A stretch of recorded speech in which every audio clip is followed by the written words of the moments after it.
Hey folks, how you doing? It's Richard here from Bikepacking Adventures, and I thought I would take a look at the bike that I'm riding today, the bike that I've been riding this winter rather, tell you a little bit about the pros and cons of it. So for anybody who watches the channel a decent amount, you know I've been on the gravel bike pretty much all this winter time, and there's two reasons for that. One is my road bike's just getting some repairs done, and two, I've been riding off the road a lot, so yeah. So this is it. It is the Nuke Proof Factory Digger. I think it's a 22 model. I bought it in 2023, so yeah, I've done lots of riding on it. A few bits have changed though over the years. Tyre wise, let's take a look at those. That's the big thing not so keen on at the moment, but it's just one of those love-hate kind of things. So I've got Schwalbe G1 Ultra bikes. I believe they're the same tyre on the front and the rear. Now I say the pros and cons are they're great for riding off the road, but inevitably you have to ride on the road. And when I'm riding on the road, they are very slow and sluggish. 45C tyres. Not every ride has to be off-road like this, so you know I am kind of bearing up with it. Should get my Aeropack back on Wednesday, so I picked that one up, and next weekend I'll probably do a day out on the road and it'll be so much quicker. Anyway, the other thing what's paired up with that in terms of slowness as well, because what's changed on this bike is the gearing. I've got a Sunrace 46 tooth cassette on the rear. Have a look there, nice and clean, it says. And on the front, it's from Dreamcatcher, and that's a 36 tooth 11 speed. So that means I've got really strong gearing. And if you watch my video early in the summer, my Badlands Ultra race, that I bought it specifically for that, because I was finding I was really struggling with the gearing that the bike came with when I originally bought it. It was a 42 on the cassette and a 42 ring, and it was just nowhere near enough. And still a lot of gravel bikes are that setup, but yeah, I had to go low. So it means even when I'm sluggish on the tyres, when I actually am on the flat and I can actually get some pace, the distance between the gears is quite a bit of a jump. I can never seem to quite get the right gear where I want it to be, and just spin out really quickly, so you can never go that fast either. Which reminds me, 2-3 weeks ago I was riding the local cycling club, Lindsay Roads, and they were all on road bikes. There's, well, I say they're on road bikes, some of them on gravel bikes, but not quite as a mountain bike gearing setup as me. So I kind of fell behind at one point and said, "Look, I see you at the calf, I'm just going to cut off here," and you know, rode back with them after the cafe kind of thing. But just I couldn't keep up on the pace. It's just really sluggish for that way. But for, you know, riding by yourself where there's no sort of time, you're not holding anybody up just by going at your pace, then it's perfectly fine. What else can I tell you about it? Yeah, so it's a RedShift. Got RedShift suspension on here.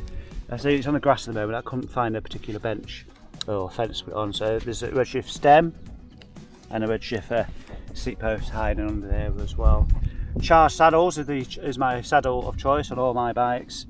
Oh, back to RedShift as well. Aero bars, the quick release Aero bars, which are absolutely fantastic for not only using their aero abilities, but to mount stuff on as well, like your raincoat, which I just bought just in case there's an extra layer. I don't think it's going to rain today. I've got Coros Dura, the cycling computer on top, and underneath I've got this light that I've just received today. I'm going to do a separate video on it. Yeah, I don't know how you pronounce it, Gassiion, something like that. And it's this nice, I like the colour of it actually, it works really well. It's going to get dirty really quickly, but we're going to do a separate video about that. That's the front light, USB-C, lots of strobe patterns, and it, as you can see, I don't know if you can tell, but it connects using one of the standard GoPro mounts, and I've just got it beautifully on there.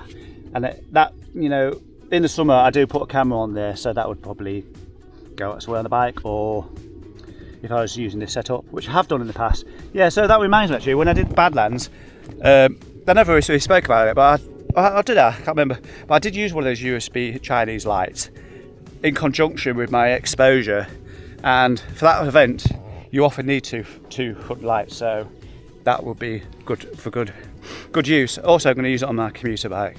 Anyway, that's enough about the lights. We've got a Tailfin cargo cage on the right side of the bike, on the right hand fork. Stack of water bottles. Got one of these bottle holder storage things down there. Pump, that's a 2-peak pump. I've also got one of those brands that I can't pronounce. That's their rear light with smart braking sensor apparently, so I'm going to be testing out a little bit later on today. Got my cat eye lights as well. This is the Omni 5. I tend to have, when it gets dark, I'll put a steady on this side and that will be flashing, but in the daytime I tend to put flashing on the outside. What else can I tell you about it? DT Swiss 1800 spline wheels, mountain bike pedals. Got these really kind of standard mountain bike pedals really, because I always have mountain bike cleats now. Just means put the cleats on once, you forget about it. Left, all that's left really is the this is the larger variation that I've bought recently of the Tailfin bag, the top tube bag, and it's one of those clasped ones, kind of not magnetic, but it grips on there quite easy. It's really easy to get in and out of while you're still on the bike. I think that's about it really. I don't want to go too technical. I do ride it tubeless. At the moment it's got is it stands sealant. I'm actually going back to the road bike I talked about earlier. I'm going to get back on Wednesday. I'm going tubeless on that now, and I've bought some of that silica sealant, so we're going to see how that goes. But in terms of this bike, down in here, I tend to carry the small pouches of sealant, and that's the Muck Off brand. I don't really care about whether sealant brands get mixed together, as long as I don't have a puncture and it remains sealed. I'm also one of these people that doesn't take the sealant out if they top up or anything. If you want to do that, be my guest, clean your bike, you know, when every 3-4 months take the sealant out. Basically I'll leave the sealant in, it all dries up, and one day you can replace the tyres anyway and just throw the lot away. So yeah, this is my setup on the Nukeproof Factory Digger, my gravel bike. It's what I've been riding up to now throughout the winter months. When the summer does come along, and that ride, which have been organised on the channel, which hopefully some of you have seen. I've had about 30 submissions so far. The Lincolnshire was 300, and the bikepacking weekend that you can join me. I'll drop a link down below this video as well if you want to find out a little bit more. If you fancy a bit of bikepacking over a weekend, 300 kilometres plus, maybe 320, I don't know yet. Link down below. So why I mentioned that, just briefly, the summer ride, pretty much the same setup. The different tyres will be going on.